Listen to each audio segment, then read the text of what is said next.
Hello and welcome to Beginning Hand Sewing. My name is Amy and I will be your instructor for this video. So let's get started. What you see before you are some of the basic tools you will need for hand sewing. First of all, you need needles. I just have a group of assorted needles here. You will also need thread. Eventually, you will need pins for your fabric, as well as a marking tool. I'm just going to use a pencil for this series of videos. But most importantly, you will also need your scissors. So needle, thread, scissors, as well as fabric. I'm just going to use a scrap here. So let's get started with hand sewing. The very first thing you need is a needle and thread. So I'm just going to open this up here, pick one of my needles. All of the needles in this kit are what are called sharps. They are great for hand sewing. They are just different lengths and they all have the same size hole in the top. So I've just selected one needle here. And one important thing to know about hand sewing needles is at the top is where there is the hole. We call this the eye of the needle. And on the opposite end is the sharp pointy bit that we stab into the fabric. Machine needles are different. So if you have a needle with a hole near the sharp pointy end, you are actually using a machine needle and will need to get a hand sewing needle instead. So we have our needle, and I'm just going to pull off a length of thread here. I will use my snips to cut it. Now I like to, whatever end I cut off of my spool of thread, I try not to use this end for threading because it's much more likely to fray and get kind of strange at the end. Before I thread my needle, I'm going to take a close look at my thread, and that end does not look like it is frayed at all. If it is frayed, you would just want to clip the end with your scissors. Now to get started, you just want to hold the needle in one hand with the eye of the needle facing up, the thread in your opposite hand. Hold just a small length of thread sticking out from your fingers. You don't want a really long piece like this because that's really floppy and hard to control. So just have a small amount sticking out from your fingers. There's two ways you can go about threading a needle. You can either bring the thread to the needle like that, or you can bring the needle to the thread, whatever works. And you're just going to put that thread through the eye of the needle. This can be really tricky, especially as a beginner. So if you'll actually kind of turn your needle sideways just slightly so you can see that eye and you can see through it, then it's much easier to thread your needle. So once I have a little bit of thread through the eye of my needle, I'm actually going to grab the needle with the hand that's also holding the thread, let go with the opposite hand, and pull my thread through. Okay? So now my needle is threaded. The next thing we need to do is knot the end. Because if I were to start sewing with this piece of thread right here, I'm just going to take a stitch and pull my thread through. It comes right out because there's nothing stopping the thread as it goes through. So I'm going to actually take this, I call this end, the shorter end, the tail. I'm going to make that tail a lot longer so that it's almost the same length as the longer end. So now we want to tie a knot. There are multiple ways to tie a knot in thread.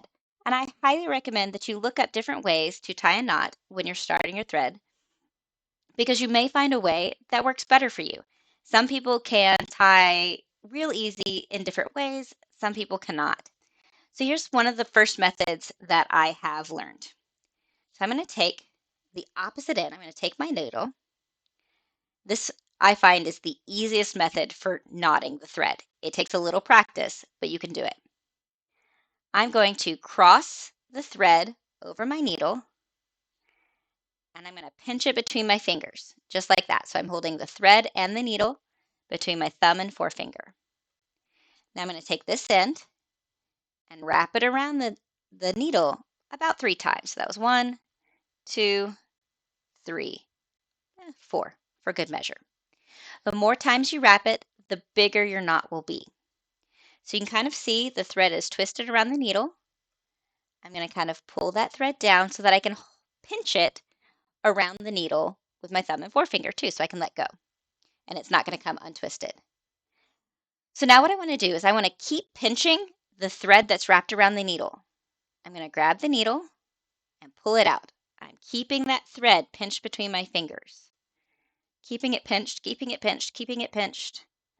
I don't let go until I feel it knot underneath my fingers. And there's a knot. So let's see that again. Cut off that knot. Pull my longer end so that my tail is not in my way. I take the long end, cross it over the needle, and I pinch the needle and thread between the same fingers. Wrap around the needle 1, 2, 3 times at least. You can always do more. And I kind of pull that thread down so that I can feel it between my fingers. I'm going to grab the needle. I'm actually going to kind of push it through a little bit. I'm going to keep pinching. The hardest part is keeping it pinched as you pull the eye of the needle past that twist. Keep pinching, keep pinching, keep pinching until it pulls from my fingers. And there's a knot. So that's one way to tie a thread. Let's check out another way. Because like I said before, there are more than one ways to tie a knot. So you can also just twist it around your fingers like that. So, or kind of make a loop and tie it like you would tie a knot in a shoelace. Just kind of tie a knot. Now, I don't really care for this because see how itty bitty that knot is? It's so tiny. There's a decent chance that this knot is so small, it won't actually catch on the fabric. But you can do that. I know some people who are really good at tying this way, and they just tie several times in the same spot. I have always had trouble getting my knot to land on top of itself. Hey, I did it. Yeah. So see how that's a lot thicker? So just twist it again. The downside to this, though, is that it leaves a nice, really long tail past your knot, and you don't need that much extra. Okay? All right, so I'm going to show you one more way to tie a knot, and you can decide what works best for you. I highly recommend that you try them all.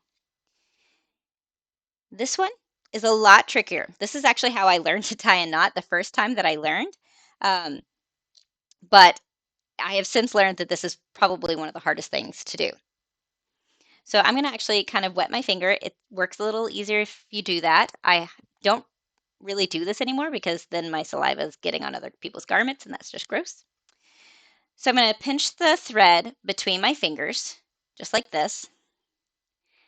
And I'm going to, well, I'm doing it with my left hand. Hold on, let me switch.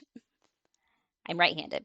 Okay, so I'm going to crisscross my thread between my thumb and forefinger, like that. And now with my thumb, I'm going to roll it off the end, keeping it pinched. I'm going to put my middle finger on top of where that's pinched and pull through.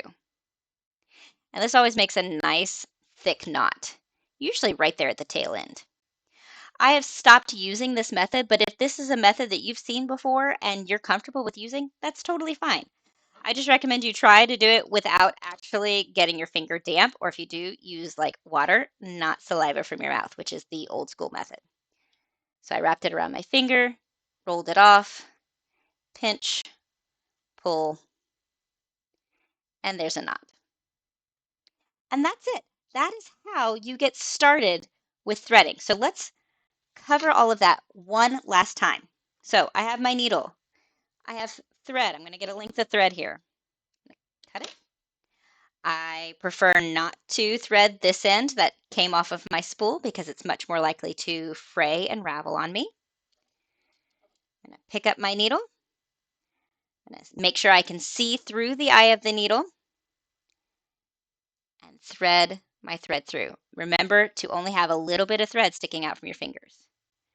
Reach across, Give myself a nice tail so that when I start sewing, it doesn't come unthreaded. Now, in order to start sewing, start sewing, I have to tie a knot. So I'm going to do my favorite method. I'm going to crisscross, pinch, wrap around the needle 1, 2, 3, pinch that twist, pull my needle, continuing to pinch till it comes out with a knot. And now I'm ready to start sewing.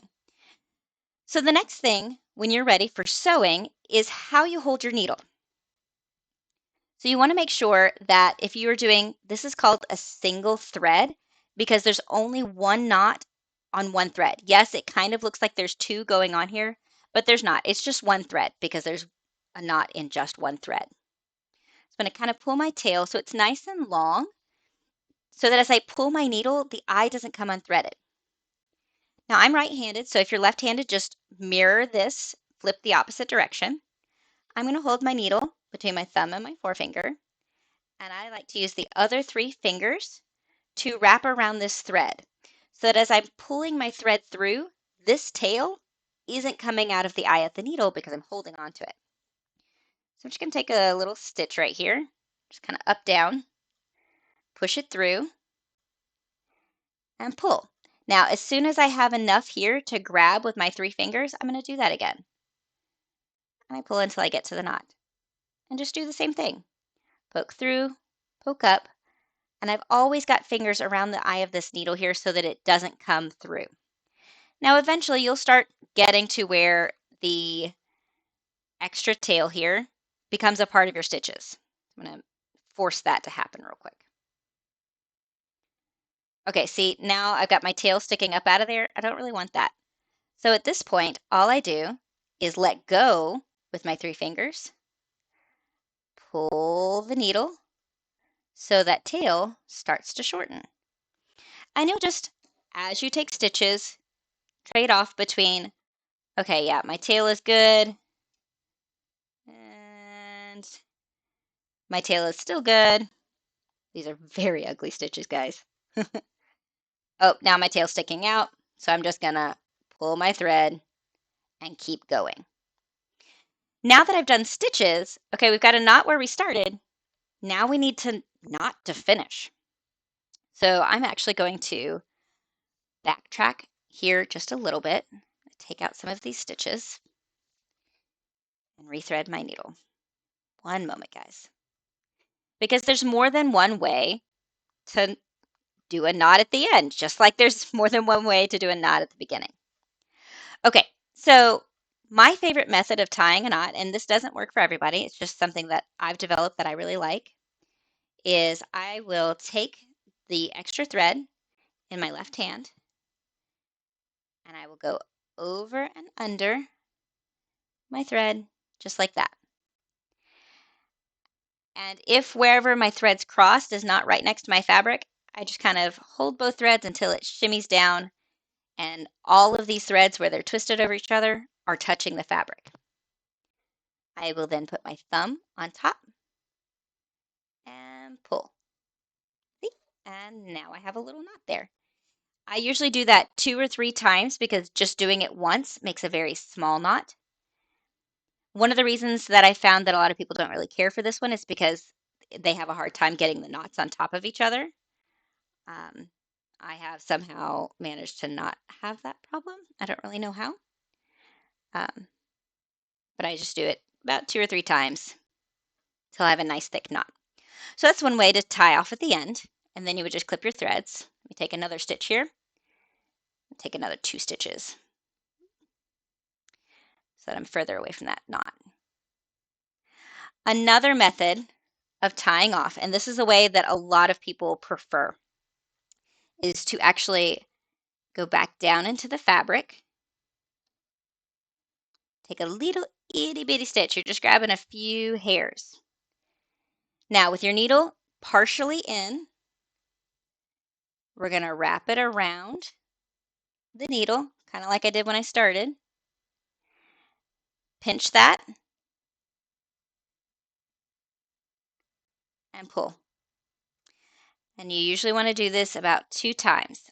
When I tie off this way, I usually go in one direction with my needle and then go in a different angle. You can also, if you happen to forget, you can also pull your fabric through and just loop around like that.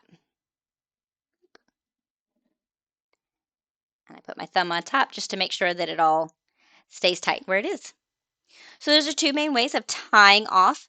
When you tie off your stitching, you always want to try and get your knot as close as possible to the end.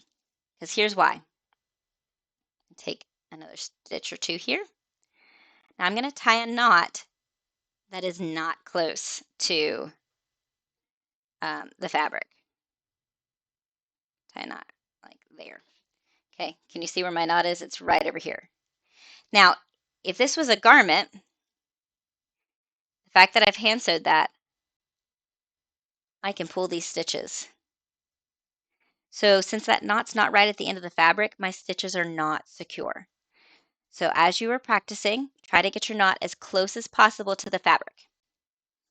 And that's it. That's the basics of hand sewing. So have a go. If you need to, rewind this video, go back to the beginning, and try all of these steps as you follow along.